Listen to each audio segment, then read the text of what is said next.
నమస్కారం. ఆర్వీఆర్ టీవీకి స్వాగతం. అనుకోని విపత్తు 9 మందిని పొట్టన పెట్టుకుంది. మధ్యప్రదేశ్ జబల్పూర్లోని బార్గి డ్యాంలో పడవ మునిగిపోయిన ఘటనలో 9 మంది మృతి చెందారు. 29 మందితో బయలుదేరిన బోటులో 15 మందిని సురక్షితంగా కాపాడగలిగారు. వీరిలో 9 మంది మృతి చెందారు.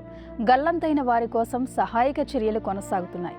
ఈ టూరిస్ట్ బోటు ఖమరియా ద్వీపం సమీపంలోకి వచ్చినప్పుడు సడన్ గా తుపాను ఏర్పడింది. తుపాను కారణంగా నీళ్లు ఎగిసిపడటంతో పడవను వెనక్కి తిప్పేందుకు ప్రయత్నించేలోపే రాకాసి అలలు నీళ్ల పడవను ముంచేశాయి. అక్కడే ఉన్న స్థానికులు తాళ్ల సాయంతో కొందరిని కాపాడగలిగారు. సేఫ్టీ మెజర్స్ పాటించి ఉంటే ఇంతమంది చనిపోయేవారు కాదని ప్రాణాలతో బయటపడిన టూరిస్టులు చెబుతున్నారు. ఈ ఘటనలో ఓ తల్లి బిడ్డను కాపాడుకునేందుకు పడ్డ పరితపన చూపర్లను కన్నీరు పెట్టిస్తోంది. పడవ మునిగిపోతుంటే కొడుకును కాపాడుకునేందుకు ఆ తల్లి ఎంతగా తల్లడిల్లిందో మరి.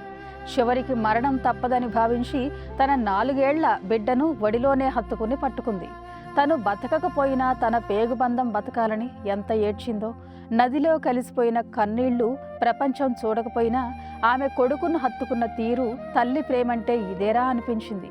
మొత్తం మీద ప్రత్యక్ష సాక్షులకే కాదు, ఘటన గురించి విన్నవారికి సైతం గుండె బరువెక్కక మానదు. ఇలాంటి కరెంట్ అప్డేట్స్ కోసం చూస్తూనే ఉండండి మన ఆర్వీఆర్ టీవీ. లైక్ చేయండి, షేర్ చేయండి, సబ్స్క్రైబ్ చేయండి.